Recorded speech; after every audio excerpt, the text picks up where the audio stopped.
그 제가 그 주최측에 확인해 보니까 저한테 주어진 시간이 한 시간? 한 시간 정도. 예. 그래서 사실 이 버전은 한 1시간 반, 2시간 버전인데 제가 약간 추가해서 이렇게 진행할까 합니다. 뭐 연말에 다들 이제 범도 아니면 총선 관련 이야기가 참 많은데 이렇게 북바다계와 관련해서 이런 자리를 마련해서 주최측에 감사를 드리고요.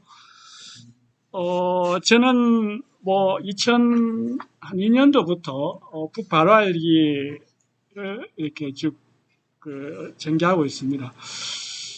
그래서 최근에 그 변화가 이렇게 통일 뉴스나 아니면 민플러스에 보면 약간 이제 북한이라는 용어를 안 쓰고 뭐 북해가 가려고 조선 이렇게 좀 약간의 저의 이제 취지에 동의하는 그런 언론들도 좀 보이고 있는데 어쨌든 저는 북바다기를 계속 진행하고 앞으로도 계속 진행해 나갈 겁니다. 아마 그 일환으로서 이 전략국가 조선이라는 책을 지난 10월 달에 출간했고요. 아마 남측 사회에서 이렇게 북에 대해서 전략국가라는 타이틀을 붙이는 것은 아마 제가 처음일 겁니다. 그만큼 북을 우리가 제대로 알고 있지 못하다는 한 단면일 건데요. 그러면 오늘 저의 그 강연의 시작은 왜 우리가 북을 제대로 알아야 되는지 그 이유를 조금 설명하고 본 강연에 들어갈까 합니다. 한 3가지 정도 이야기를 할까 하는데요. 우리가 북을 제대로 알아야 되는 이유는 뭐 알 수 없이 많죠. 그 중에도 좀 추가해서 말씀드려보면 첫 번째가 바로 91년도에 발효되어진 남북 기본 합의였습니다. 그 기본 합의서의 정신에 따라 가지고 우리는 북을 잘 알아야 될 이유가 저는 발생한다고 보여집니다. 나와 있듯이 상방 사이의 관계가 나라와 나라 사이의 관계가 아닌 통일을 지향하는 과정에서 잠정적으로 맺어진 특수한 관계. 바로 그렇기 때문에 우리는 북을 잘 알아야 되는 충분한 이유가 있고요.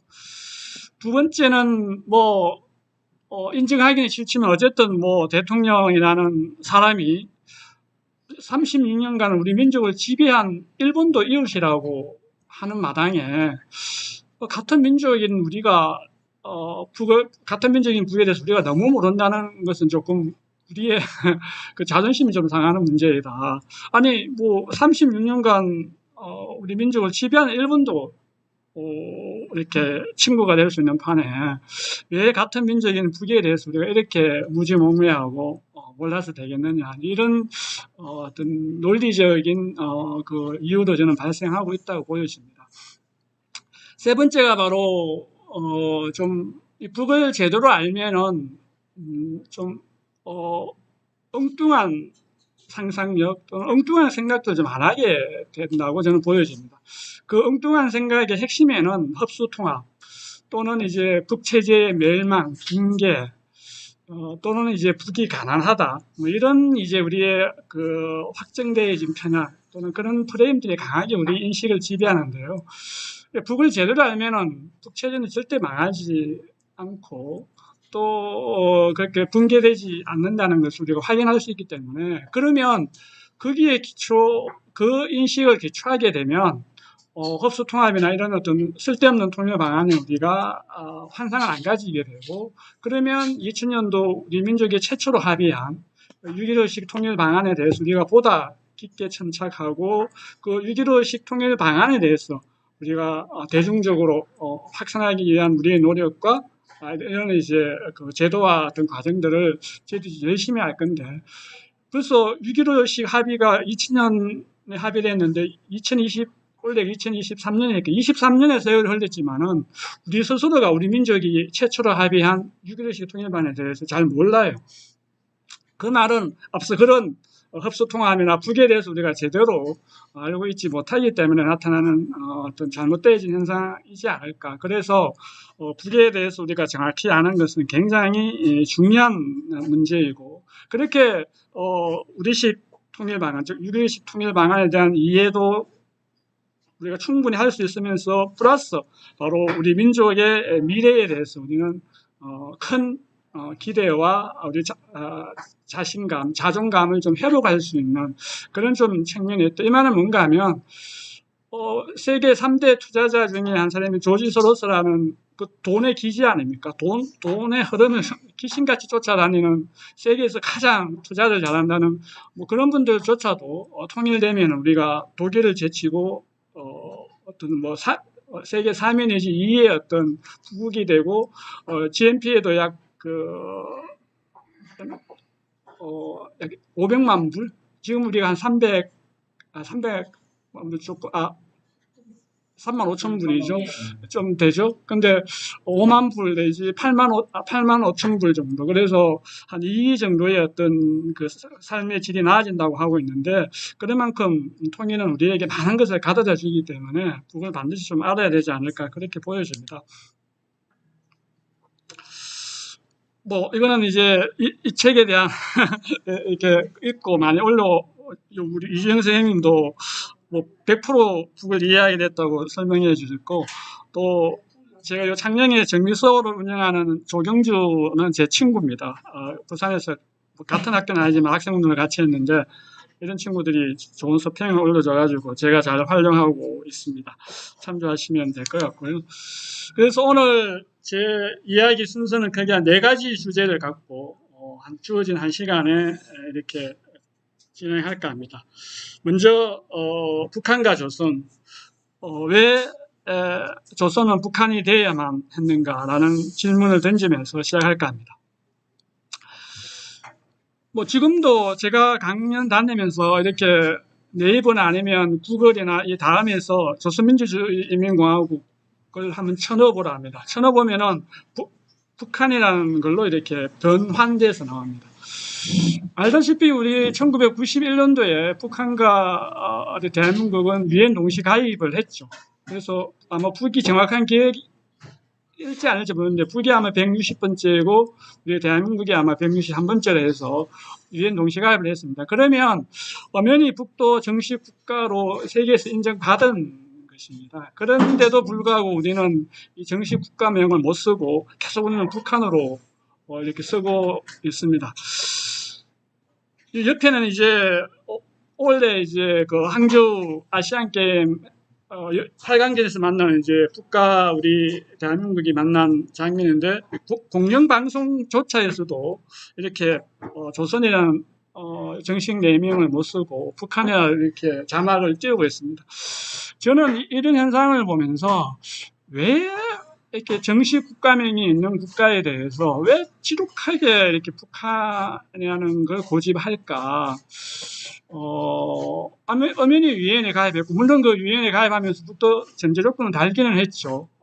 이게 이제 어쨌든 두 개의 어떤 국가로 인정하는 것을 경계하고 경고하면서도 어쨌든 그 당시에 시대적 상승에서 가입을 하긴 했지만 어쨌든 북에 이렇게 정식 가입되신 국가명이 있는데도 왜 6.15 공동선언도 내오고 우리가 뭐 남북 정상이 만나가지고 서로 민족 자주와 그런 민족 대단결 이런 어떤 방식으로 통일한다고 합의를 했음에도 불구하고 왜 이렇게 정식명이 아닌 북한이라는 이런 좀 허위 또는 그러니까 가짜 이런 어떤 국가명을 이렇게 지독하게 집요하게 이렇게 계속 우리 남측 사회에 이렇게 그 확정 편향을 일으킬 수 있는 그런 주입식 세뇌 이것을 강조할까를 저는 이런 차원에서 한번 해석을 해봅니다. 이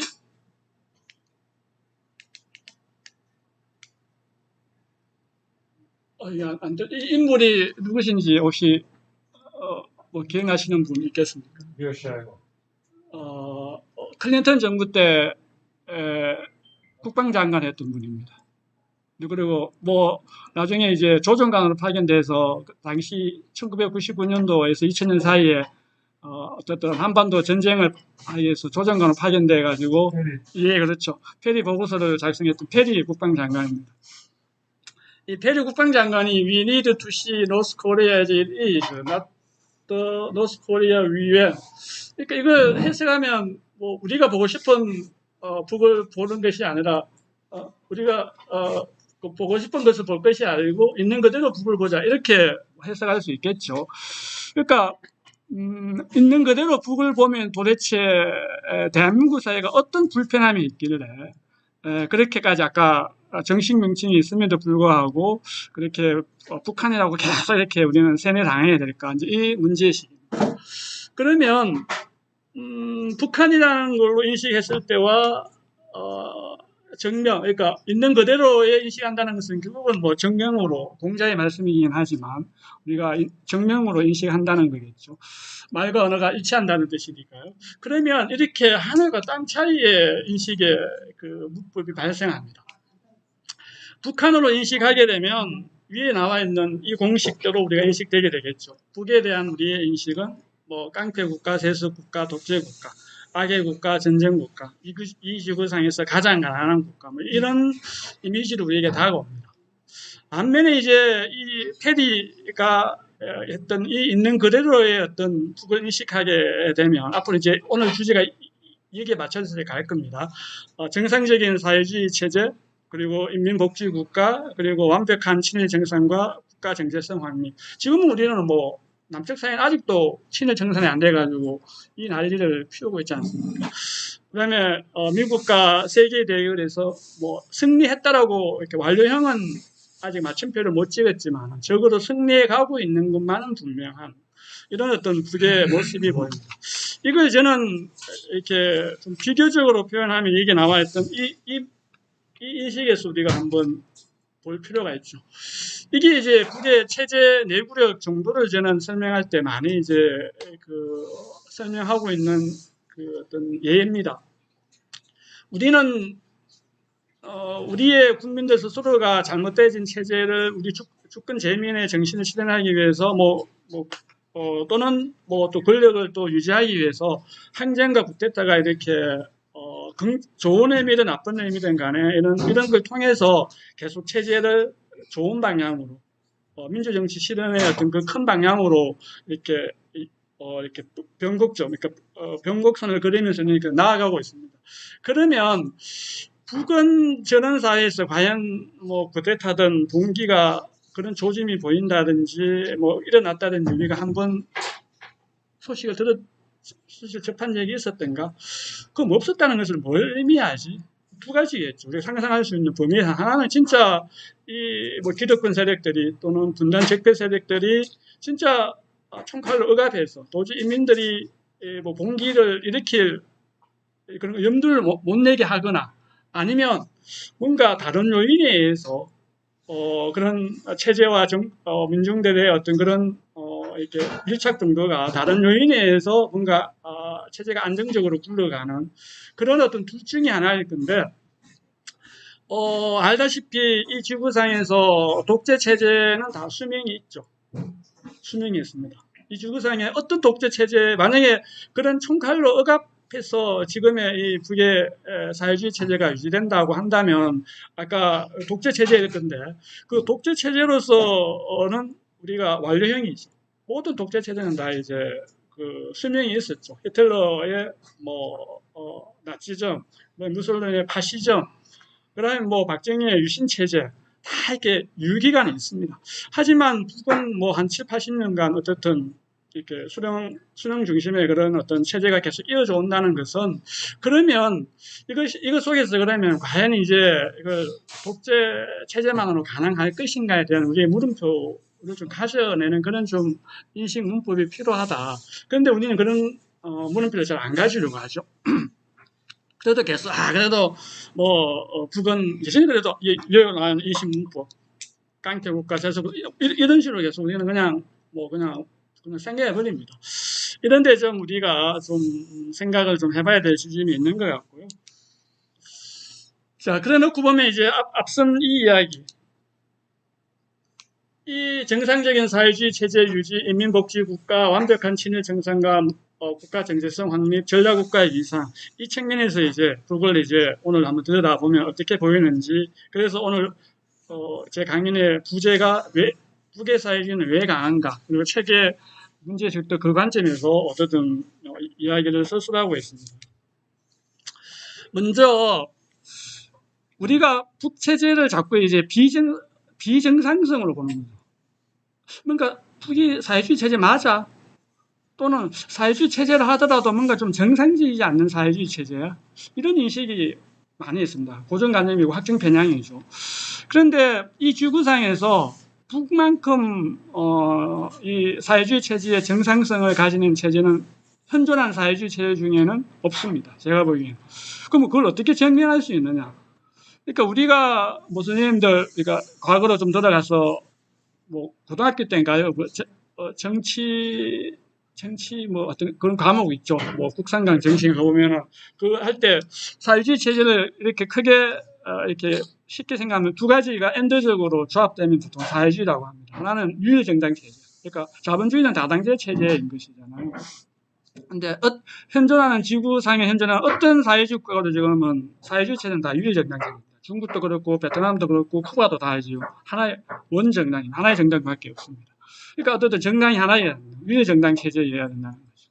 두 번째 또 체제가 자본주의 사회는 생산 수단이 자본가 계급에 있습니다. 반면에 이제 사회주의 체제는 계획경제라고 생산은 국가가 수여하고 있습니다.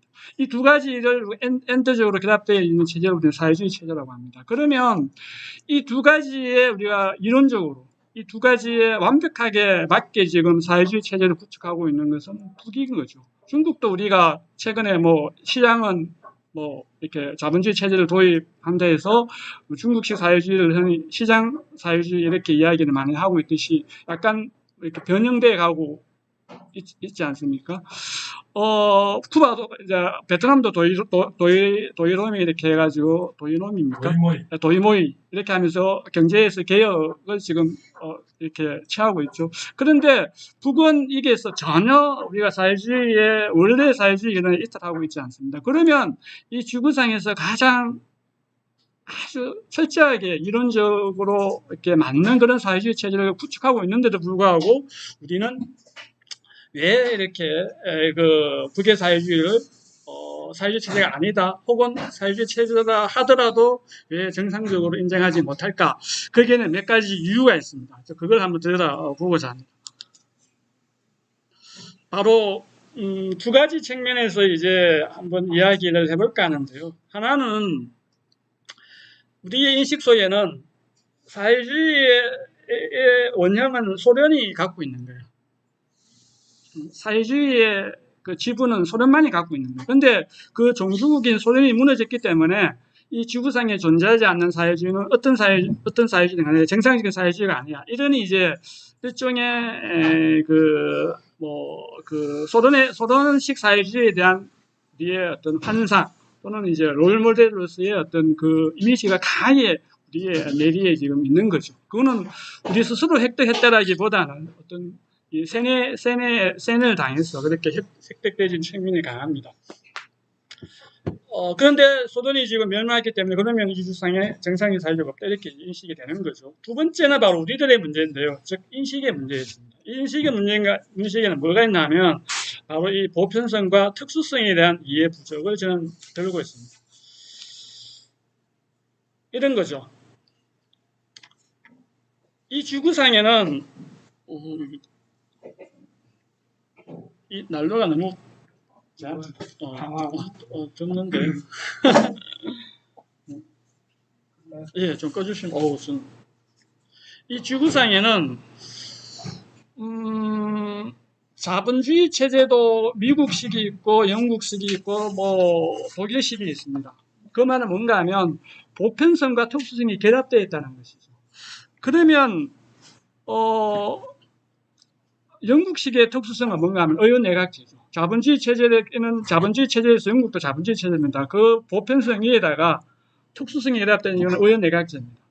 이거는 이제 당시에 영주들의 어떤 세습 권리를 보장하기 위해서 의원내각제 채택한 거죠. 그 말은 모든 그 각국의 정치 체제나 아니면 이 제도는 그 각국의 역사성과 그 민중적 인민들의 합의에서 어떤 정치 제도가 이렇게 정립되어집니다. 그럼 미국은 자본주의 체제에다가 대통령 중심제된 체제를 가지고 이 특수성이죠. 그러면 미국은 왜 그러면 이 대통령 중심제를 가졌을까? 거기에는 남북 전쟁에 대한 후유증을 극복해야 되는 문제와 그다음에 52개의 연방을 어떤 강력한 통합하기 위해서 강력한 어떤 대통령 중심이 필요했던 것이죠. 그래서 대통령 중심제를 이렇게 채택한 겁니다. 특수적으로. 그다음에 뭐 독일이나 프랑스 같은 이원 집중제는 그것도 독일과 프랑스의 그런 역사적 상황과 인민들의 합의해서 그런 이원 집중제를 선택한 것이죠. 그러면 북도 마찬가지로 이런 사회주의도 마찬가지죠. 사회주의인 북도 이런 자신들의 이런 사회주의라는 보편성 틀에다가 북이 어떤 자신들의 그 역사성과 그리고 어떤 인민들의 합의에서 수령 중심의 일신단계 체제를 정립한 거예요. 그러면 이 역사성과 특수성을 이렇게 우리는 해석해야 되는데, 아니 자본주의 체제에서는 대통령 중심제도 있고 내각제도 있고 이원집중제 그걸 인정하면서 사회주의권에서는 오로지 소변식만 인정돼야 된다. 이게 이제 우리의 지독한 편향인 거죠. 사회주의도 여러 가지 자신들의 그 사회주의의 어떤 체제의 보편성에다가 자기 나라만의 처해진 실정과 상황에 맞고 그 정치 제도를 이렇게 정립시키는 그런 어떤 권리와 거기에서 환경이 있는 거죠. 이런 측면에서 이제 우리가 특수성에 대한 이해를 좀 해야 된다는 측면이 있는 거고요. 그걸 이제 놓고 조금 부연 설명하면 이렇게 됩니다. 왜 그러면, 그럼에도 불구하고, 왜 그러면, 북의 어떤 사회주의의 어떤 그 정상성을 우리가 인정하지 못하는가에 대해서는 아까 소련 종주국이 멸망했기 때문에 그 측면을 하고, 앞서 제가 그 특수성을 이야기하면서 그런, 각 나라마다 자신들의 처해진 환경과 조건에 맞게끔 정치 제도를 확립한다고 했는데, 그걸 인정하지 않는 그 이유 중에 하나가 바로 이 몇 가지, 오류와 그에 대한 저의 반론입니다. 하나가 바로 사회주의 제도 이념은 막스 레닌주의밖에 없다는 또 우리의 잘못되어진 편향이 존재하는 거죠. 물론 사회주의 혁명이 막스 레닌주의에서 일어났기 때문에 그 사상적 그 강력한 어떤 지도 사상으로서의 그 지분은 막스 레닌주의가 갖고 있습니다. 하지만 그렇다 해가지고 막스 레닌주의를 그 국가의 지도 이념이라 하지 않는다 해서 어떤 다른 국가의 사회주의 제도를 우리가 사회주의가 아니다, 정상적인 그렇게 할 수 있는 그런 것도 다른 차원의 문제인 것이죠. 그걸 이제 우리가 중국과 북의 우리 상황 속에서 충분히 이해할 수 있어야 된다고 봅니다. 중국도 이미 이제 막스 레닌주의 플러스에서 마오 플러스에서 시진핑 사상을 병렬적으로 자신들의 국가의 지도 이념에 넣고 있습니다. 그럼 북도 이제 주체 사상을 자신들의 어떤 국가 지도이념으로 넣는 거예요. 막스 레닌주의 대신에. 이거는 이제, 꼭 그 막스 레닌주의만이 사회주의의 지도이념이 되어야 된다는 것에서 우리가 한번, 굉장히 아까 그 특수성을 제가 설명하면서 이야기했듯이 각국의 처지와 실정에 맞게끔 자기 지도이념을 채택할 수 있는 그런 것은 그 국가가 선택할 문제이지 반드시 막스 레닌주의가 된다는 것은 아니라는 것이죠. 두 번째, 문제가 바로 우리가 엥겔스의 그 수령에 대한 그 개념을 우리가 좀 잘못 이해해서 그렇습니다. 엥겔스가 이제 그 수령의 개념을 다수의 고정되어진 그룹을 했죠. 그래서 이제 3명, 4명, 어떤 단수가 아닌 복수의 개념으로 수령에 대한 개념을 정립했습니다. 다수의 고정되어진 그룹.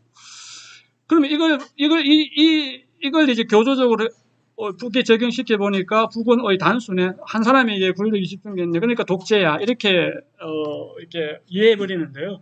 그러면 엥겔스가 이때 그 다수의 고정되어진 그룹으로 수령의 개념을 지칭한 것은 어쨌든 러시아의 짜르 체제를 무너뜨려서 이제 부른 계급의 계급 독재가 이렇게 실행되는 그것을 강조하기 위해서 이렇게 다수의 고정되어진 그룹을 했는데 이걸 마치 개인의 독재를 우리가 이렇게 우리가 그렇게 배워온 거죠. 그렇게 또 우리가 북의 잘못되어진 사회주의 체제를 북의 잘못되어진 사회주의 체제를 이렇게 기득권 세력들이 그렇게 오역시켜가지고 우리한테 그렇게 세뇌해온 겁니다. 그래서 그런데 우리가 역사적 맥락 속에서 보면 바로 엥겔스는 그런 짜르 체제의 어떤 것을 극복하고 새로운 세상을 열어가는 데 있어서 계급 독재의 필요성을 강조하기 위해서 그런 개념을 썼다는 것. 그리고 두 번째는 역사상 수령이 복수였던 적은 없죠. 물론 이렇게 규정을 했지만 현실 속에서 우리가 실제 구현되어지는 과정에 우리가 역사적 이렇게 맥락을 짚어 들어가 보면 반드시 단수에 의해서 혁명은 일어난 거죠. 그래서 숫자로 체제가 붕괴된 건 결국은 렌닌의 탁월한 렌닌에 의해서 이렇게 혁명이 일어난 것이죠. 그럼 단수였다는 겁니다. 일어났던 전체적인 이론적인 측면과 역사적인 맥락 속에서 꼭 다수에 고정되어지는 복수해야 된다는 이것을 우리가 역사적인 맥락과 현실 속에서 역사적인 그 경험 속에서 우리가 그걸 갖고 와야 되는데 딱 그 교조적인 문장 다수에 고정되어진 그룹에 대한 그 앵겔스의 개념 규정을 우리가 그대로 교조적으로 해석해가지고 북의 어떤 그런 수령 체제를 독재 체제로 이렇게 규정하는 것은 굉장히 우리에게 잘못되어진 인식 편향이다 이렇게 말씀드릴 수 있는 것 같고요. 앞서 아까 그 논리가 이런 겁니다.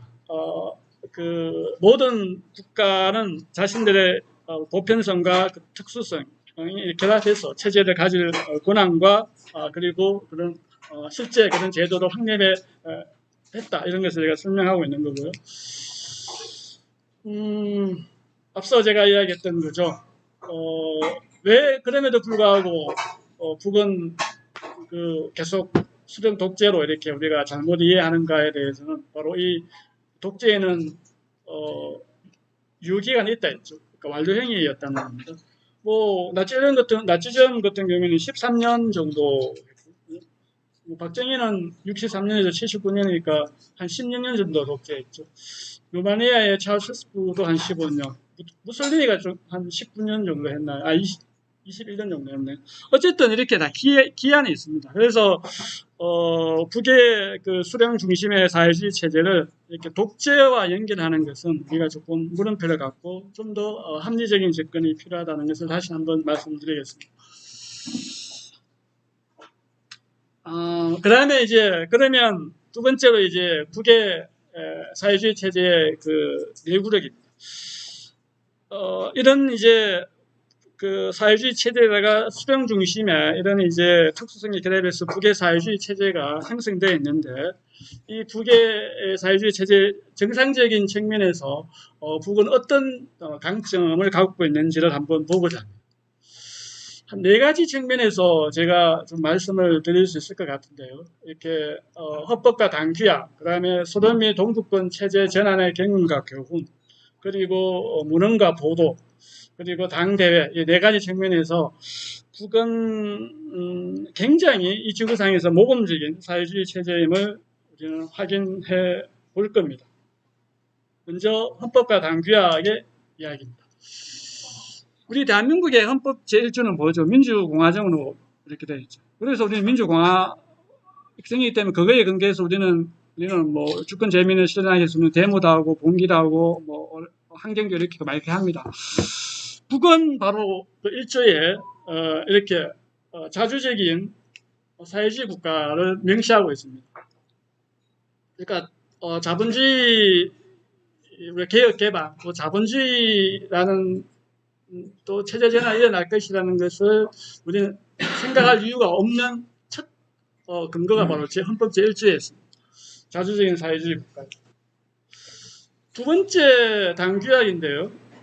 보통 사회주의 국가는 헌법보다 위에 있는 게 당규약으로 봅니다. 당이 지배하는 체제가 보통 사회주의이기 때문에 당규약에 이렇게 되어 있습니다. 부강하고 문명한 사회주의를 건설하며 종국적으로는 공산주의 사회를 건설합니다. 그래서 우리가 갖고 있는 생각, 미국이 끝끝내 압박과 제재를 가하면 언젠가는 시간의 문제이긴 하지만 언젠가는 체제 전환이 일어날 거야. 붕괴까지는 안 된다 하더라도 체제 전환, 즉 레짐 체인지 정도는 일어날 거야. 이런 데 대한 우리의 잘못된 인식을 이 당규약과 헌법을 보면 명확히 우리가 잘못되어 있다는 걸 알 수 있습니다. 두 번째 우리가 북이 계속 사회주의 체제의 지속성과 내부적 정도를 알아볼 수 있는 두 번째 근거가 바로 이 동북권과 소련의 그 체제 전환 경험과 교훈입니다. 그래서 결론은 여기서 북이 더 사회주의를 강조하는 방향으로 자신들의 노선을 확실히 잡았다는 겁니다. 이 문장은 뭐 이제 그 소련과 동북권이 체제 전환을 하면서 북이 이렇게 그것을 보면서 이제 평가해낸 문장인데요. 여기서 우리가 얻는 거는 이 사후적 해석의 문제. 만약에 북이 레짐 체인지, 소련이나 동구권처럼 자본주의 체제로 전환할 생각이 있었다라면 이때 했겠죠. 사회주의의 종주국인 소련이 멸망하자 도미노처럼 동구권은 다 체제 전환에 합류했습니다. 그런데 이때 버텼습니다. 그 말은 앞으로도 절대 레짐 체인지가 일어날 확률은 거의 제로에 가까운 거죠. 왜? 지금의 이 상황에서도 미국이 그렇게 압박과 제재를 했음에도 불구하고 지금은 사회주의 문명국가 또는 강성국가 또는 전략국가의 반열까지 올라갔는데 이제 와서 1980년대 말이나 1990년대에서 일어났던 그 체제 전환을 한다? 이거는 논리적 상상을 보면 거의 제로에 가까운 거죠. 그 다음에 이제 문헌과 보도입니다. 북이 각종 내는 노동신문이나 조선중앙통신이나 이런 각종 사설이나 문헌에 보면 자본주의에 대한 환상은 하나도 없습니다. 그렇지 않나요? 이게 이제 현실 사회주의 시대 붕괴 전후였던 91년도, 92년도 이 시기에 보면 다 인민대중 중심의 원리식 사회주의는 필승부태이다. 사회주의 역사적인 경험과 외다는 노선에서도 오고, 그 다음에 92년 4월 20일에 사회주의 위협을 옹호하고 지지시키자. 93년에 사회주의는 가기다. 이런 것들에 대해서 자본주의에 대한 환상은 북이 하나도 갖고 있지 않다는 것을 이런 이제 문헌과 보도 속에서도 1980년대 말과 90년대 초에 우리가 확인할 수 있는 거고요. 그러면 이거는 과거 얘기니까 지금의 김정은 국무위원장의 생각, 북의 생각은 어떨까도 보면 똑같은 결론에 나옵니다.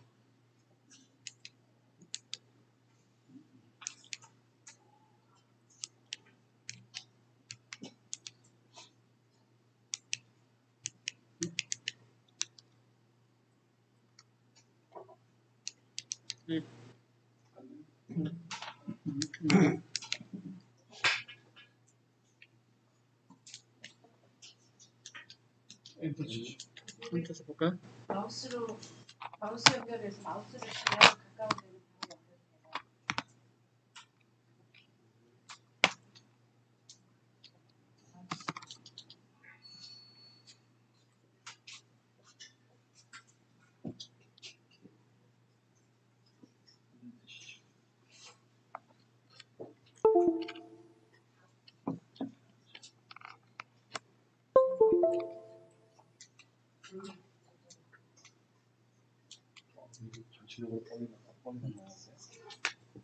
어쨌든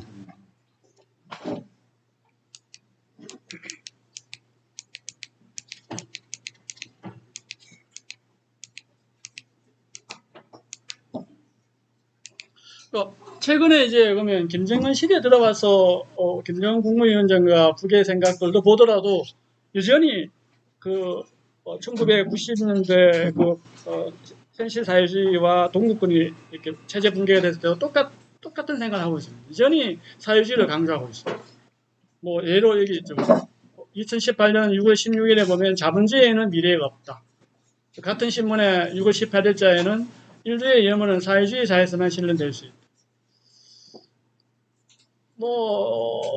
그러면서 노동신문에 2022년 9월 14일자 노동신문에 보면 토니 블레어가 얘기했던 제3의 길이란 없다.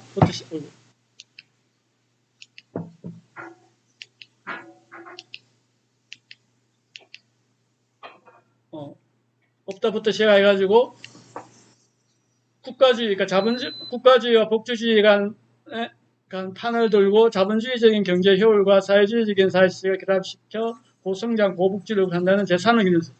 이렇게 해서 지금의 북도 여전히 자본주의에 대한 어떤 환상도 가지고 있지 않다는 것을 알 수 있습니다. 그 다음에 네 번째가 바로 당대회를 통한 건데, 당대회는 아다시피 2021년도 제8차 당대회에서 일어났는데, 지금도 보통 당대회는 5년마다 일어나는 거니까요. 2025년에 다시 아마 북은 제9차 당대회를 우리가 합리적 추론하는 9차 당대회를 할 겁니다. 그러면 지금의 북의 이런 자신들의 국정 좌표는 이 8차 당대회에 근거해서 이제 이렇게 계속 국가 건설로 나아가고 있는데, 여기에 보더라도 사회주의 건설의 획기적인 전진을 위한, 그래서 사회주의 전면적인 발전 노선을 더 나아가겠다는 걸 알 수 있습니다. 이렇듯 북은 체제 전환, 즉 자본주의 체제에 대한 어떤 환상을 갖고 있지 않다는 것은 우리가 이렇게 네 가지의 어떤 징표에 의해서 알 수 있는 거고요. 그래서 앞서 이야기했던 북이 이렇게 언젠가는 개혁 개방을 통해서 자본주의 체제, 즉 레진 체인지가 일어날 것이라는 이런 이제 우리가 환상을 가져서는 안 된다는 것을 이런 네 가지의 구체적인 사례를 통해서 우리는 좀 확인받아야 되지 않을까 그렇게 보여집니다. 자, 그래 놓고 그러면 이제 이 책의 결론입니다. 이 책의 결론에 북의 사회주의가 왜 강한지를 저는 한 세 가지 정도로 이야기를 하고자 할 건데요. 그 중에 첫 번째가 바로 수령 중심의 일심 단결 체제. 그러면 왜 북은 이런 수령 중심의 일심 단결 체제를 구축하고자 했던가? 아까 대통령 중심제, 의원 내각제, 이원제, 이게 이제 자본주의 체제 보편성에다가 각국의 그런 자신들의 특수성에 의해서 결합되어서 자기들만의 이제 정치제도를 만들고 했지 않습니까? 그럼 북도 그 논리대로 사회주의라는 보편적인 옷에다가 수령 중심의 이제 이런 이제 북의 어떤 상황과 처지를 반영한 어떤 그 특수성을 반영해서 이런 수령 중심의 사회주의 체제를 건설했는데 이것이 왜 그러면 북은 이 체제를 성립시켰을까를 우리가 봐야 되는데 여기에는 한 세 가지 정도를 특징을 볼 수 있습니다. 바로 첫 번째가 북의 역사적 경험에서 북은 수령 중심의 사회주의 체제를 구축할 수 있는 그런 첫 번째 근거를 역사적 경험에서 찾고 있습니다. 두 번째가 바로 사회주의 체제의 권력 교체기와 그리고 북의 자국의 그 당시 상황에서 우리는 수령 중심의 일심 단결체로 가야 되겠다는 것을 확실하게 찾고 있습니다. 세 번째가 바로 그러면 이 첫 번째와 두 번째를 하면서 이제 수령 중심의 일심 단결 체제를 구축했는데 그 특징이 바로 헌법과 당규약으로 제도화 시켜냈다는 것이 굉장히 큰 특징을 가집니다. 이 세 가지를 갖고 이제 수령 중심의 일심 단결 체제를 설명할 건데요. 먼저 역사적 경험.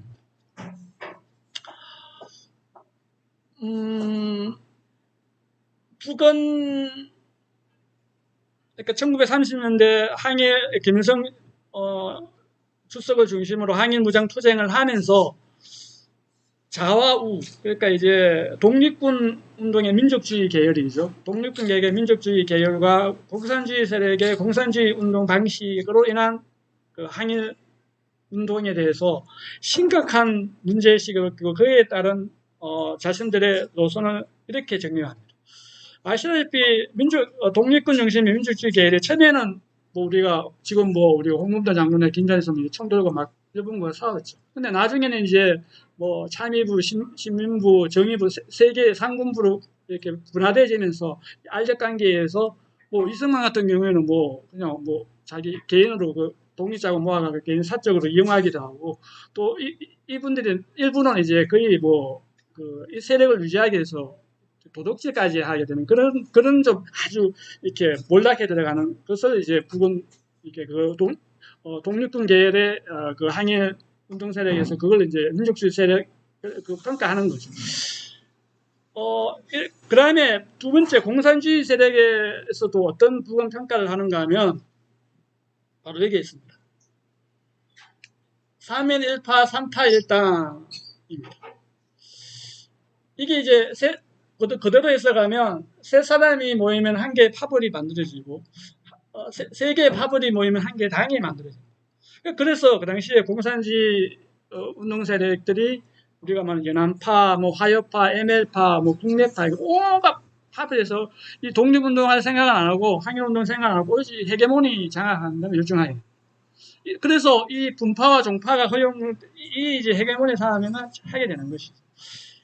그러니까 민족주의 계열의 한계와 공산주의 세력의 종파와 분파의 모습을 보면서 자기 지도자를 중심으로 단결하지 않으면 오늘 항일이 불가능하구나. 그래서 자기 지도자를 중심으로 일시 단결해야 되겠다. 이때부터 이미 그런 자신들의 사상적 신념과 운동적 신념을 이때부터 형성하게 됩니다. 그것을 가장 잘 알 수 있게 해주는 사항이 바로 이 나이와 학력이 중요하지 않는 그런 전통을 세웁니다. 이때 핵심 참모가 1930년대 핵심 참모 세력들이 이제 김역과 차영수라는 분이 있는데 김역은 김일성 장군보다 5살 위였고, 그리고 장항수는 8살인가 6살 위입니다. 김일성보다 나이가 많습니다. 그리고 이때 그 당시에 시대적 상황이 이제 짜르 체제에서 러시아 혁명이 성공했기 때문에 지식인은 다 공산주의에 관심을 가질 때입니다. 그래서 이 장항수 같은 경우는 일본 유학파입니다. 대학까지 나온. 근데 우리가 알다시피 김일성 장군은 육문중학교, 그러니까 중퇴에서니까 우리들 치면 이제 초등학교 졸업 안 하는 인물이죠. 그런데도 나이도 많고 자기보다 훨씬 어찌 보면 자기가 더 엘리트인데 그래도 다 이제 이렇게 지도자를 중심으로 단결해야 된다는 이 이제 정신을 이때 항일무장 이 시기에 이제 확립하게 됩니다. 이게 바로 아까 민주주의 대회가 이런 공산주의 세력의 이 지긋지긋한 종포와 분파의 문제 속에서 어떤 지도자 중심으로 단결해서 총을 들고 서야만 우리가 궁극적인 우리의 목적인 반제 반봉교 항일혁명을 성공할 수 있다. 이런 이제 철칙을 만들어내는 것이죠. 이 역사적 경험을 믿는 겁니다. 아까 영국이 오연내각 채택하면서 영주들에게 세습권을 주기 위해서 자기 오연내각 채택했고, 아까 미국은 독립전쟁의 그 남북전쟁의 휴전과 52개의 어떤 그 연방을 통합하기 위해서 대통령이 했듯이 북은 이런 역사적 경험 속에서 자신들이 지도자 중심을 단결하는 그런 전통을 확립하고자 했던 겁니다.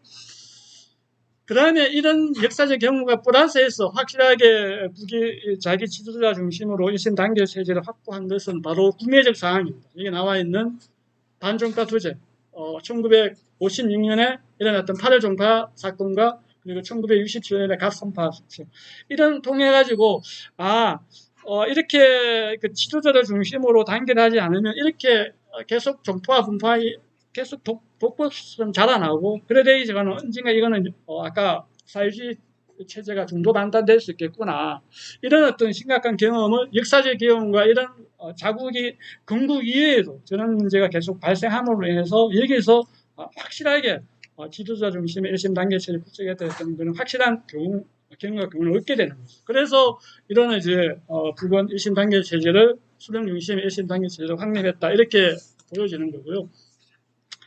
두 번째 이제 그러면 앞서 했던 현실 사회주의 경험입니다. 소련과 동북군이 왜 멸망했지? 북도 들여다봤을까? 당연히 들여다봤겠죠. 들여다본 결과 바로 이 수령 중심의 일심 단결 체제를 확립해야 된다는 것에 이렇게 총알을 해냅니다. 교훈을 성립시키는 다는 거죠. 이때 북은 4가지 이렇게 현실 사회주의 소련과 동북권의 체제 전환 때 4가지 총알을 해낸다고 문헌에 나와 있습니다. 시험 강의에서는 제가 다 이야기를 못하겠지만 그 중에 4가지 중에 하나가 바로 자기 지도자 중심 일심 단계 체제를 더 강고하게 또 구축해야 된다. 왜? 그 멸망 순서에 보니까 수령과 당과 인민은 비적대적 모순을 해야 되는데 이게 적대적 관계로, 그러니까 수령과 당은 인민을 믿지 못하고 인민은 자기 스스로의 당과 수령을 불신하게 되고 이 관계에서 간격이 발생함으로 인해서 결국은 사회주의가 붕괴됐다는 이런 이제 결론에 도달했기 때문에 이걸 더 강하는 쪽으로, 그래서 지금 최근에 북은 노동당을 신부름 정당이라고 이야기하면서 더 인민에게 봉사하는 정당으로 더 가려고 하고 있는 거죠. 그리고 당 간부들이 이렇게 관료나 세도 그다음에 부정부패에 되면 더 엄격한 처벌을 내려야 됩니다. 숙청이라는 방식이 우리가 보면 제도적으로 보면 우리가 민주정에서는 굉장히 낙후하고 좀 잘못된 것을 보이지만은 지금 사회주의 체제에서는 공개처형을 다 하고 있습니다. 중국도 공개처형을 하죠. 그리고 우리 대한민국 같은 경우에는 오히려 흔히 말하는 꼬리 자르기식, 항상 이렇게 권력 있는 사람들 피해가고 힘없는 사람들만 계속 가듯이, 근데 오히려 북은 오히려 이렇게 권력이 서열이 높을수록 더 심하게 처벌받는다는 것은 바로 그런 당과 인민 그리고 당과 수령 사이에 그런 적대적 모순 관계가 형성되지 않아야 된다는 것을 이런 어떤 그 현실 사회주의 몰락 속에 배웠기 때문에 더 심각하게, 더 엄격하게 처벌을 하는 것이죠. 그런 책임도 있다. 그 다음에 이제 두 번째가 이제 경제적인 문제에서는 소련이 이제 이 사회주의 체제가 붕괴하는 것을 북이 쭉 들여다보니까 간과했던 것이 있었던 것이죠. 어떤 것을 간과했는가? 바로 소련은 이렇게 사회주의 제도가 들어서면 이 제도에 의해서 인민들의 의식은 따라올 것이라고 봅니다. 즉 사회주의 제도가 인민들의 의식을 성장시켜서 사회주의적 인간으로 만드는데 이게 그게 안 된 거죠. 그러면서 북은 오히려 우리가 먹고 사는 문제가 중요하지만 정치 사상적 자극, 사회주의에 대한 확신, 신념, 이 이제 교양을 강화하면서 먹고 사는 문제를 해결해야 되겠다. 이렇게 방향을 잡습니다. 그게 바로 북식 언어로 이야기하면 물질적 자극보다 정치 사상적 자극을 우선시하는 그런 굉장히 관념을 이제 형성하게 되는 것이죠. 그 소련에서 착각하는 것을 본 거죠. 소련은 그래서 이 사회주의 제도가 세면서 이렇게 제도가 사회주의가 됐기 때문에 인민들의 의식은 그 제도에 맞는 의식으로 성장할 거였는데 이게 오히려 자본주의 바람에 넘어가 버린 거 아닙니까? 그래서 그렇게 해서 이제 여전히 북은 이 경제 문제를 해결하기 위해서 강구분투하지만은 여기서 놓치지 않는 것이 소련과 달리 이 정치 사상적 자극을 우선시한다는 것. 이 원칙을 더 확고히 이렇게 정립시키는 겁니다. 그 다음에 이제 군대의 문제. 군대도 이제 단순하게 소련은 이제 그 국방의 의무만 다하는 이런 역할을 했는데 북은 여기에서 당과 수령의 군대까지 이렇게 더 전진시켜내는 것이죠. 이런 어떤 총화 속에서 오늘 주제의 핵심은 아까 지도자 중심의 단계가 있기 때문에 그거는 제가 자세히 설명을 하지 않겠습니다. 그렇게 해서 어쨌든 수령 중심의 그런 일신 단계 체제를 이런 현실 사회주의의 몰락과 경험 속에서 이렇게 또 확실하게 구축합니다. 그 다음에 아까 이 두 가지를 반영하면서 그것을 제도적으로 보장하는 특징이 있는데요. 그 제도적으로 보장한다는 의미는 두 가지가 있습니다. 하나는 철학적으로 정리한다는 의미가 있고, 하나는 헌법과 당규에 그것을 반영한다는 의미가 있습니다. 그러니까 이게 자신의 질서인 것, 정치 제도의 질서인 것입니다. 임의적으로 수령의 막강한 권한을 갖고 임의적으로 독재한다 이런 것이 아니고 자신들의 정치 제도와 질서로서 존재한다는 겁니다. 그걸 바로 철학에서는 수령의 지위와 역할로 명확하게 규정을 합니다. 그래서 절대적인 지위와 결정적인 역할 이렇게 주체 철학에서 자신들의 수령의 어떤 지위와 역할을 명확히 하고요. 이걸 이렇게 개념적으로 보면 수령은 통치자 플러스 영도자 다 그러니까 통치자 영도자 이걸 합친 거에다가 어버이까지 개념을 해서 이 국가를 하나의 인간으로서 유기체적인 개념으로 이렇게 설정을 하는 거죠. 그러니까 국가가 개인의 가족사의 구성이 부모 플러스 자식으로 구성되어진 게 가족이라면 국가는 그래서 그 개인적인 가족사의 확장되어진 개념을 보는 거죠. 그러니까 어버이와 인민으로 구성되어지는 게 국가라고 합니다. 개인이 부모와 자식으로 구성되어 있듯이 국가도 수령과 어버이와 그리고 인민대중으로 구성되어 있다. 그러니까 가족의 확장되어진 개념으로 국가를 보고 그래서 어버이가 그 역할을 해야 된다. 그래서 하기 위해서는 이런 통치자, 영주자 플러스 어버이 같은 이런 역할까지 하는 게 수령으로 보는 겁니다. 그걸 이제 철학에서 정립을 해냈다는 것이고요. 그래서 이 수령 체제를 그래서 우리는 자꾸 이제 여기 보면 개인 후상화와 이렇게 보통 많이 연결시켜 버리는데 어떻게 철학적 정립이 되어 있고 그다음에 헌법과 당규약으로 반영되어 있는 그런 제도화되어 있는 것을 이렇게 우리는 아무리 우리가 인정 못하고 그 체제를 우리가 싫어한다 해가지고 이렇게 우상화 개념을 연결하는 것은 우리의 인식적 오류인 것이죠. 그걸 저는 강연하면서 이 이야기는 항상 합니다. 수령 체제를 우리가 인정하고 못하고는 우리의 어떤 개인의 어떤 우리 습득 수준의 어떤 차이에 따른 발생이지만은 적어도 이 우상화라는 이 개념에서 빠져나오자. 바로 세 가지 이유 때문에 개념 설정 분야가 다르고 그리고 범주가 다르고 그리고 관계의 제도와 정도가 다르죠. 그래서 북의 수령 체제는 이런 우상화와는 하등 인연이 없는 그런 어떤 측면에서 우리가 출발했고 그 측면에서 우리가 이해해 들어가야 된다 이렇게 보여집니다.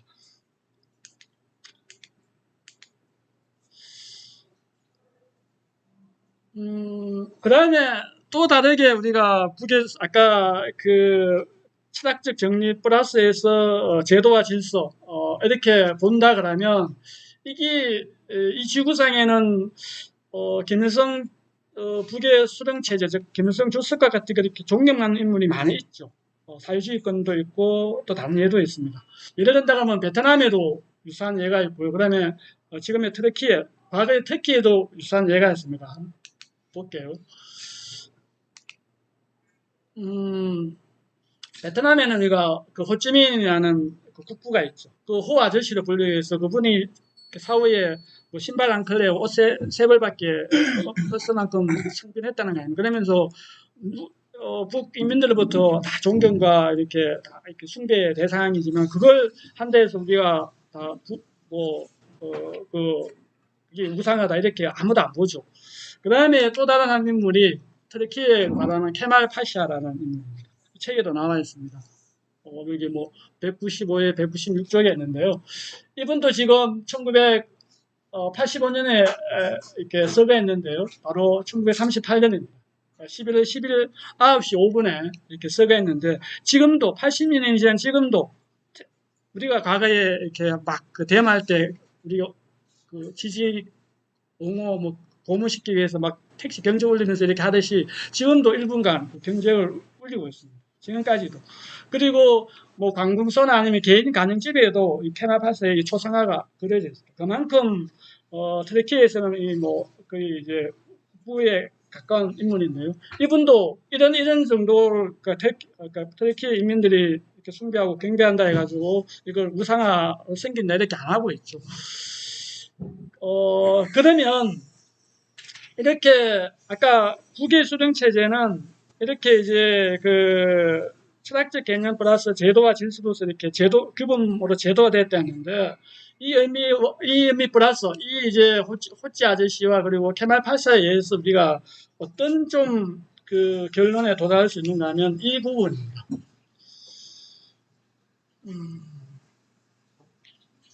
밑에가 중요한데요. 자발적 숭배와 경외, 이를 국가 전통한 것까지는 똑같죠. 북도 자신들의 존경하는 인물에 대해서 이렇게 자발적 숭배와 경외 플러스 이것을 국가 전통화해서 대물림하고 있습니다. 자발성에 의한 국가 전통, 우리가 흔히 말하는 조금 문화적 접근한 미신 풍속 양속, 풍속 양속, 문화적으로는 그렇게 되겠죠. 우리가 시켜서 되는 게 아니라 우리가 이수신을 존경하고 뭐 이게 다른 건 그냥 우리 문화적 전통 속에서 무슨 양속 속에서 이렇게 드러나는 거죠.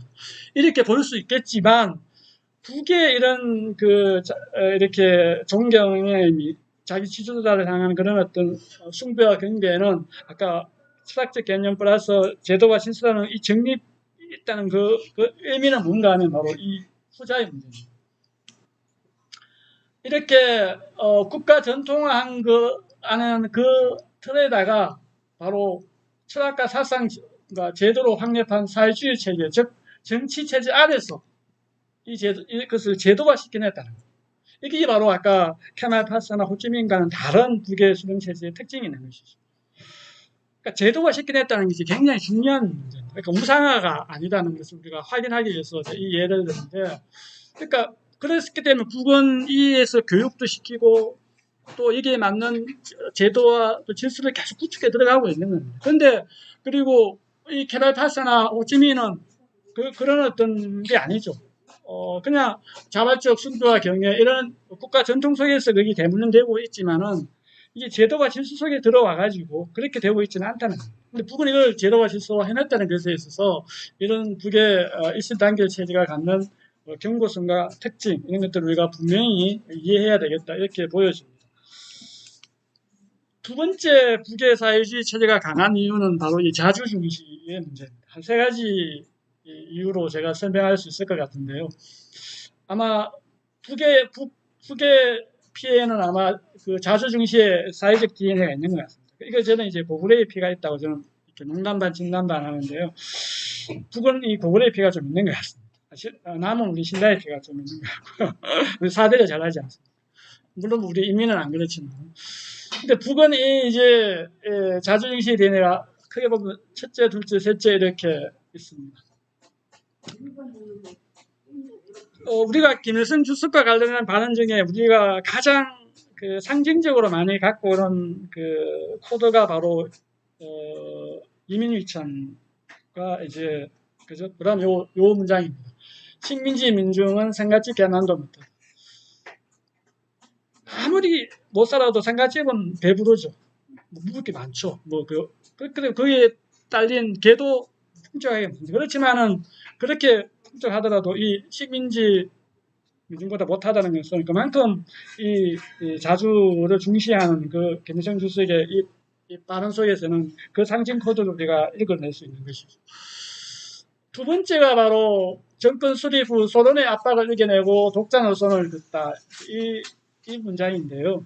이게 이제 북이 최초로 개발한 트랙터의 모양입니다. 좀 만약에 이때 북이 이 자주 노선을 포기하고 아마 이 소련의 그 코메콘에 이렇게 가입해서 이렇게 갔다 그러면 아마 동북권이 도민의 젊은이들도 북도 아마 무너졌을 겁니다. 그때 북은 이미 그래서 아마 그때 안 무너지고 견딘 것 중에는 아마 바로 독자 노선도 아무나 그럴 겁니다.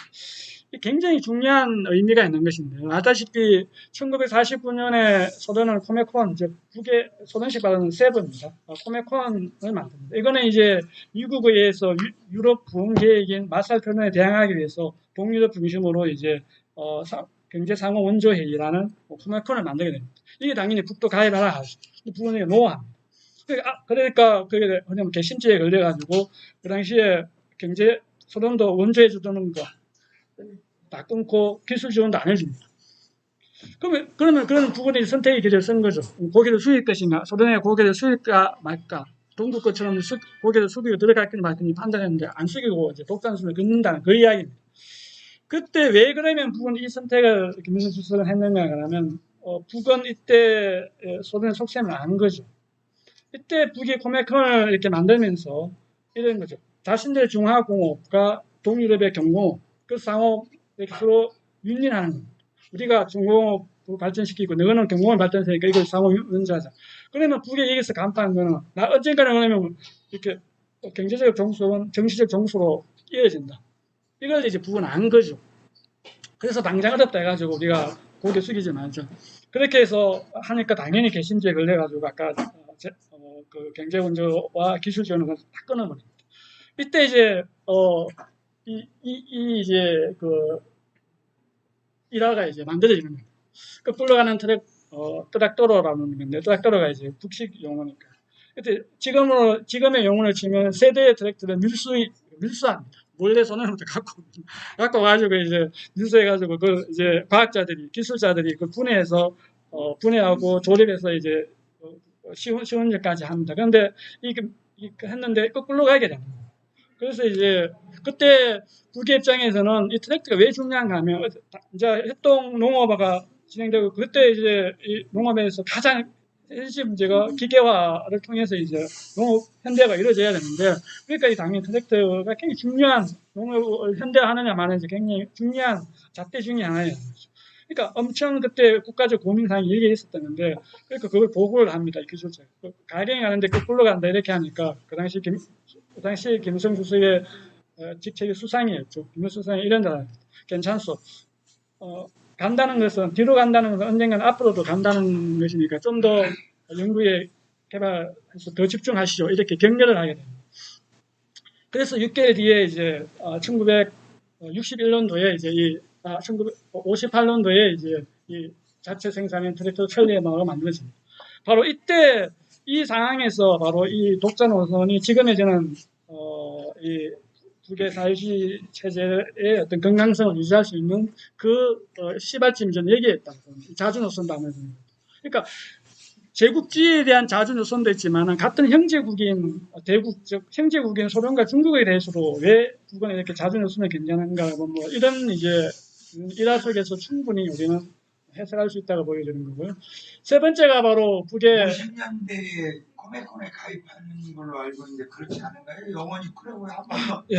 코메콘 활동을 안 했어요. 예. 가입은 안 했습니다. 전혀 가입. 애초에 그래서 이제 이야기를 하는 겁니다. 모든 동북군이 다 이제 그런 중화공업과 경공업 이 결합에 의해서 다 소련의 이제 종주국으로 보시면 들어갔는데 북은 여기서 노한 거죠. 유일하게. 그때 50년대 아시아에서 연해주에서 코메콘을 중심으로 부산무역이 이북하고 사회주의권들이 코메콘을 통해서 거래들이 많이 있었는데 코메콘이 아니고 그거는 북이 이제 국가 사회주의 간에 이제 그러니까 이제 그 어떤 현재 국가에서 유무상통화 이래가지고 서로 부족한 걸 몇 번은 방식이 아니까. 그러니까 그 코메콘을 통해서 아닙니다. 거래를 한 걸로 알고 있는데 아닙니다. 예. 그리고 이제 세 번째가 이제 핵 보유와 미국의 대결에서 우리가 자주 중시의 뒤에는 볼 수 있는데요. 우리가 북을 비난할 때 이런 이야기 참 많이 합니다. 핵 개발할 돈이 있으면 그거 갖고 인민들을 먹이 살리라. 그 말도 뭐 일리가 있겠죠. 근데 북은 그 선택을 하지 않죠. 하지 않으면서 지금은 어느 단계까지 왔는가, 아까처럼, 사회주의 문명국가, 그리고 이제, 강성국가, 전략국가까지 이 제재와 압박 속에서도 이겨내고 있습니다. 두 번째, 그러면 현재 진행형이긴 하지만은, 완료형은 아닌 진행형이 하지만은, 미국과의 대결에서 이기고 있는 징표는 두 가지가 있습니다. 제가 볼 때는. 첫 번째가, 미국이라는 국가가 북에 대한 그 접근 방식은 크게 이 해방 이후에 두 가지밖에 없습니다. 하나는 체제 붕괴. 북이 체제가 붕괴시키는 일관되어진 입장을 갖고 북 체제 붕괴에 대해서 이렇게 해왔습니다. 하지만 견뎌냈죠. 견뎌내면서 지금 핵을 보유했습니다. 두 번째. 그러면 이 상황 속에서 미국은 또 1990년, 1994년 이후죠. 그때부터 지금까지 북이 핵을 못 가지는 정책을 일관되게 해오고 있습니다. 그래서 지금 지구상에서 가장 강력한 제재와 압박을 하지만 지금 핵을 가지게 됐습니다. 이 두 가지를 봤을 때 적어도 북이 미국을 이기고 있다는 우리가 합리적인 추론은 가능한 것이죠. 그러면 앞으로 핵이 없을 때 그리고 더 고난의 행군 시기 소련이 멸망하고 고난의 행군 시기에서도 이겨왔는데 지금 핵을 갖고 있고 지금은 사회주의 문명국가, 강성국가, 전략국가 이 시기에 보면 미국한테 이길 확률이 많지, 질 확률이 많다? 이거는 우리가 좀 합리적 추론에서 좀 벗어난 우리의 어떤 인식의 문풀이겠죠. 그러면 이런 어떤 상황 속에서 우리가 자주중시 이런 어떤 소련, 아까 형제국인 소련과의 관계 속에서 그리고 제국주의의 관계 속에서 이렇게 이제 끝까지 자주중시를 하는 모습 속에서 왜 북이 이렇게 강한 사회주의 체제인가를 우리가 이 자주중시의 DNA에서 볼 수 있다 이렇게 보여지고요. 그러면 이게 이제 가능한가에 대한 문제를 저는 이렇게 이 책 267에서 268쪽에 보면 이렇게 나와 있습니다. 물론 지금같이 미국의 제재 압박이 풀리면 더 빨리 되겠지만은 지금같이 제재와 압박이 미국의 제재와 압박이 풀리지 않는다 하더라도 우리 대한민국이 1970년대 압축 선장을 통해서 30년 만에 OECD 가입국이 되었듯이 저는 북은 5년, 10년 안에 북 경제를 도약시키기로 충분히 남아있다. 그 근거는 두 가지 문제다. 하나 근거가 있죠. 두 번째 두 가지 근거인데 첫 번째 근거는 바로 이 브렉스와 상하이 협력기구 이런 제도 속에서 이제 충분하게 압박과 제재를 무력화시킬 수 있는 새로운 다극체제 질서가 형성됐다는 거예요. 그런데 이 브렉스와 상하이 협력기구를 주도하는 국가가 어쨌든 미국과 러시아 지금 가장 국가 전략적 연대를 구축하고 있는 중국과 러시아이기 때문에 그러면 미국의 제재가 있다 하더라도 이런 다극체제 하에서는 충분하게 이렇게 경제를 돌파할 수 있는 그런 충분한 여건 국제적 환경이 조성되어 있다는 그 측면이 하나는 거고요. 두 번째는 우리가 잘못 알고 있는 것 중에 하나가 우리가 보통 개성공단이 만들어지면서 이런 조합을 우리가 많이 이야기하고 있죠.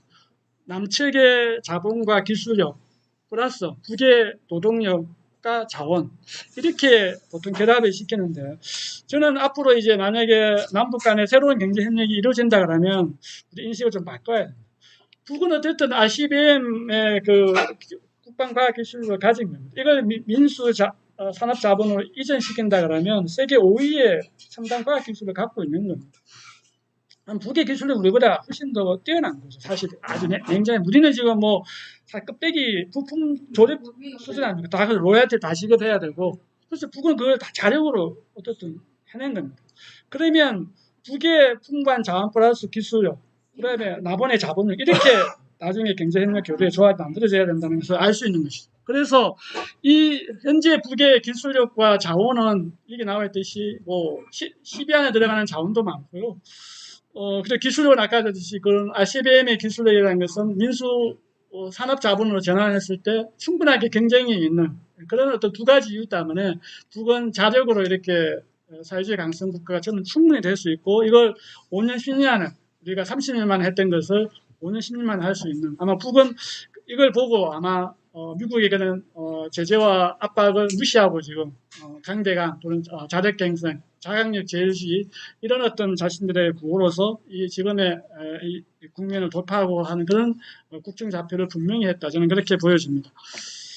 그다음에 마지막 이제 북의 사회주의 체제가 강한 마지막 근거입니다. 바로 인민대중 중심의 사회주의 체제인데요. 그것을 헌법과 뭐 당규야 그리고 철학 속에서 우리가 알 수 있습니다. 뭐 헌법과 당규약에는 이렇게 적시되어 있고요. 전체 조선 인민의 이익을 대표하는 사회주의 국가이고 당규약에는 인민대중 중심의 사회주의 제도를 공고 발전시키고 주체 철학에는 사람 중심의 세계관을 인민들이 잘 실현하기 위한 혁명주의 사상을 자신들의 지도주장합니다. 이렇게 명확하게 인민대중 중심 사회주의를 명확하게 인민대중 중심의 사회주의를 명확히 하고 있고요. 이것이 작동하는 방식은 바로 one for all, all for one입니다. 전체는 하나를 위해 하나는 전체를 만들어본 거죠. 즉 집단주의의 원리에 기초하고 있습니다. 이 집단주의의 어떤 국가 원리가 표현되는 게 이것이 제도적으로 들어오면은 바로 무상주택, 무상의료, 무상교육입니다. 이렇게 인민대중 중심이 갖는 것이 조직 원리 플러스 바로 이 이제 정치적 이념, 제도적으로 이렇게 구현되고 있는 겁니다. 3대 무상정책이라는 것으로. 이렇게 철저하게 인민대중 중심의 이런 어떤 사회주의 체제를 구축하고 있기 때문에 당과 수령과 당과 대중 사이에 이렇게 괴리가 발생할 수 있는 시스템을 원천적으로 차단시켜내고 있다. 그런 어떤 측면에서 북의 사회주의 체제는 굉장히 강한 측면이 있는 거고요. 마지막으로 이제 결론 지으면서 북은 이 책의 최종 결론 종착지입니다. 전략국가인데 이 지구상에 존재하는 전략국가의 개념은 크게 세 가지가 엔드적으로 이렇게 조합되면 보통 전략국가라고 이야기합니다. 그것을 상징적으로 보여주는 것이 유엔 상임이사국이다. 전략국가인 것이죠. 근데 이 유엔 상임이사국의 특징을 내다보면 다 핵을 가지고 있고 ICBM을 가지고 있거든요. 그러면 북도 이제 ICBM을 가졌기 때문에 전략국가의 이제 그 자격 요건이 되는 것이죠. 그리고 게임 체인지 국가가 될 수 있어야 되고 새로운 국제 질서를 창출할 수 있어야 되는데 북은 이 둘째와 셋째를 다 만족시켜 들어갈 수 있는 만약에 이 조미 대결에서 북미 대결에서 만약에 북이 승리하게 되면 반드시 이 한반도 미국의 동북아 체제 균열이 발생해야 되고 동북아 체제 균열이 발생한다는 것은 결국은 북이 내건 외교적 원칙 자주와 신선, 호혜의 설린 관계로 동북아 질서가 새롭게 구축된다는 이런 어떤 상관관계가 성립되기 때문에 이 북도 전략국가에 충분히 우리가 이렇게 있었다 이렇게 볼 수 있는 것이고요. 좀 다른 이야기지만 이 오른편의 사진을 한번 보십시오. 이게 2023년 8월 27일 날 최근에 이제 프랑스 식민지였던 니제르가 독립 군사 쿠데타이긴 하지만 독립운동을 하면서 지금 뭐 이렇게 세계 여론을 지금 집중받고 있습니다. 마찬가지로 이스라엘도 지금 최근에 물론 뭐 가자 죽었다면 그것도 있지만은 자국 내 상황을 보면 네타냐후의 행정권을 강하게 해서 입법권을 무력화시키고 행정하는 독재 체제를 구축하는 그 과정에서 지금 이스라엘 시위가 격렬하게 일어나고 있는데 여기서 인공기가 등장하고 있습니다. 북을 따라 배우죠. 물론 이것은 역사적 근원을 보면은 북이 원래 비동맹이고 원래 골가다음 외교에서 항상 60년대 우위를 점해왔죠. 그러다가 최근에 미국의 제재 압박 속에서 좀 주춤하다가 최근에 전략국가의 일상이 오르면서 다시 제3세계나 이런 어떤 민중들의 희망의 어떤 이런 어떤 그 과정 속에서 저는 이 상징이 갖는 의미가 있다. 그러니까 인공기 정확한 용어는 공화국기죠. 공화국기가 이렇게 이스라엘과 니제르에서 이렇게 등장하고 북을 바로 알자, 북을 바로 배우자 이런 구호가 등장한다는 것은 저는 이 전략국가와 맞물려서 우리가 조금 북에 대한 그 생각을 조금 수정하는데 우리가 좀 상징적으로 좀 고민되어져야 되겠다 이런 생각을 갖고 있고요. 그렇지만 북이 가는 전략국가의 길은 지금의 유엔 상임이사국과는 전혀 다른 길. 여기에 바로 전략국가의 특징이 있는 겁니다. 아직 우리 인류가 한 번도 경험하지 못한 전략국가의 개념과 상을 만들어내고 있다는 거죠. 저는 같은 민족이지만은 정말 이게 뭐 성공할지 안 할지 저도 모르겠습니다. 그러나 적어도 북이 이런 생각과 사고를 갖고 전략국가를 생각해내고 가고 있다는 것은 같은 민족으로서 우리가 좀 고맙기도 하고 고맙다 해서 찬양은 아닙니다. 찬양해야 됩니다. 어쨌든 뭐 그 나름의 의미를 부여하고 있습니다. 왜 그런가 하면 이제까지 이 지구상이 개념 규정화해낸 전략국가의 개념은 패권적 지위의 개념입니다. 즉 다른 나라를 지배하고 후속하고 자기의 어떤 국가의 이익을 극대화시키기 위해서 만들어진 것이 전략국가입니다. 그런데 이걸 북은 이걸 허물어 버리겠다는 거예요. 아까 자주, 평화, 친선 똑같 동등한 관계로 이 지구상의 모든 국가는 국토의 면적이나 인구나 경제력이 다 차이가 있지만은 그게 다 동등해야 된다는 거죠. 이런 어떤 외교적 관계를 수립하는 그 전략국가로 가겠다는 거예요. 그러니까 아직 우리 인류사가 한 번도 이론적으로나 실제 역사적 경험과 경험 속에서 한 번도 가보지 못했던 그 전략국가의 삶과 위상을 그러니까 제시하고 있다는 거예요. 그럼 그걸 어디서 우리가 확인할 수 있는가? 그러면 바로 이 당귀하게 보면 이렇게 되어 있습니다. 조선노동당은 자주, 평화, 친선을 대외 정책의 기념 이유로 하여 반제자주 역량과 인내성을 강화하고 다른 나라들과의 설린 우호 관계를 발전시키며 제국주의의 침략과 전쟁 격동을 반대하고 세계의 자주화와 평화를 위하여 제3명을 투쟁한다. 즉 북은 핵을 가지는 목적을 바로 제국주의의 침략과 전쟁 격동을 반대하고 요 목적 하나 실현돼야 되겠죠. 두 번째 실현은 세계의 자주와 평화를 위해, 즉 자주와 친선입니다. 그러니까 동등.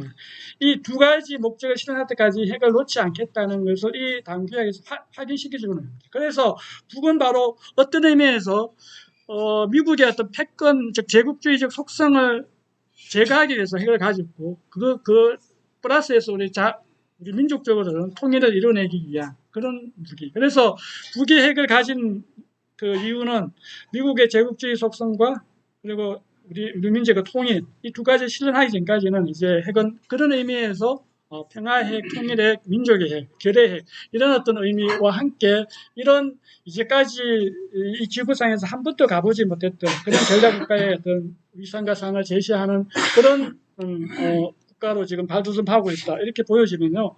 여기에서 우리가 빠져나와야 될 인식무품 문제는 이런 거라고 봅니다. 그런데도 우리는 북의 전략국가 위상을 거부해야 된다. 여기는 아마 저렇게 가난하고 못 살고 독재국가는 절대 전략국가가 될 수 없어. 아마 이런 인식무품에서 북이 설마 전략국가 아닐 거야. 이런 이제 있는데 저는 그걸 그러면 일본은 왜 전략국가가 아니지? 그러니까 전략국가라는 개념은 경제적인 문제가 아니라 그래서 이제 이런 속에서 우리가 정직하게 한번 좀 그게 전략국가의 길을 가고 있는 그것도 패권의 길이 아닌 평화의 전략국가로서 가고 있는 그 북의 어떤 모습을 보면서 우리는 같은 민족으로서 한번 좀 북에 대해서 또 다른 인식을 갖고 앞으로 앞서 제가 오늘 그 강연의 목적이 남북 기본 합의서의 정신을 실현시키고 30년간 지배한 일본도 우리 친구가 되는데 우리 민족이 원수가 되어야 될 이유가 없는 거고 그리고 통일을 우리가 이루기 위해서도 북을 잘 알아야 된다는 이 세 가지 관점에 오늘의 이 내용이 선생님들과 같이 공유되어지고 북을 좀 바로 이해하는데 도움이 됐으면 하는 바람을 담고 제 이야기를 마치고 질문응답 이렇게 갖도록 하겠습니다. 제 이야기는 일단 마치도록 하겠습니다. 하여튼 뜻밖의 제가 한번 해보자는 생각이 어제 들었어요. 그런데 또 이 시도 200여 년 전에 괴테가 쓴 시를 어떻게 한국 사람이 번역을 해서 내용이 너무 좋아. 저기 삼성문고 거기 나왔던 거예요. 그래서 아마 여기 계시는 분들 보기 쉽지 않았을 건데 지금부터 50년 전에 삼성문고가 나왔던 거든요. 그런데 제가 2년 전에 고향에 갔다가 책꽂이에 큰 책으로 꽂혀 있는데 찾아서 읽어보니까 이런 좋은 시가 있더라고. 그래서 자필로 삐껴가지고 이제 외운다고 외웠습니다. 그래서 기왕이면 이제 한국 사람들이 이 시를 많이 알면 좋겠다. 이렇게 한국어로도 괴테가 쓴 시를 읽을 수 있고 들을 수 있구나 이런 생각이 듭니다. 자, 그러면 짧게 할게요. 앉아 자꾸 서게 된다. 이것도 괴테 유서 안인길여 어떤 본질도 무로 해체되지는 않는다. 영원한 것은 모든 것 속에서 움직인다. 존재의 행복을 느끼는 것이 좋다. 존재는 영원한 것. 왜냐하면 법칙은 모든 것이 몸을 장식하고 있는 생명 있는 보물을 유지하여 가니까. 진실한 것은 이미 발견되었고 고귀한 영혼들을 결합시켰다. 오래된 진실한 것, 그것을 잡는 것이 좋다. 지상의 아들들이여 영혼과 그 형제들에게 태양을 도는 궤도를 가리킨 현자에게 감사함이 좋다. 곧 마음속으로 향함이 좋다. 어떠한 숭고한 사람도 의심하지 않는 중심을 그 속에서 찾을 것이다. 거기서는 규범이 보이지 않는 일은 없다. 왜냐하면 너의 도의 날에 망설이지 않는 양심은 태양이니까. 그리고 너는 감각을 믿어야 한다. 오성이 너를 깨어있게 해주면 그릇된 것은 보여주지 않으니까. 생기 있는 눈으로 기쁨을 가지고 보고 확실히 또 탄력성을 가지고 풍부한 수확이 있는 세계의 초지를 돌아다님이 좋다. 충족과 충복을 과도하지 않게 즐겨라. 삶이 사는 것을 즐거워하는 곳에는 아무데나 이성이 존재하니까. 그 때가 되면 과거는 영속적인 것이 되고 미래의 것은 생명에 넘치고 순간은 영원히 되는 것이다. 그리고 그것이 드디어 성공하면 수확이 많은 것만이 진실이라는 느낌으로 너의 마음은 충만할 것이다. 너는 보편적인 활동을 시험하고 비록 가장 작은 무리에 속한다 해도 보편적인 활동에 따라서 움직일 것이다. 그리하여 먼 옛날부터처럼 은밀히 철학자 시인이 자기의 의지에 따라서 사랑을 창조해내면 너는 세상에서도 아름다운 혜택을 받을 것이다. 왜냐하면 고귀한 영혼을 꺼내는 것은 가장 바람직한 천직이기 때문이다.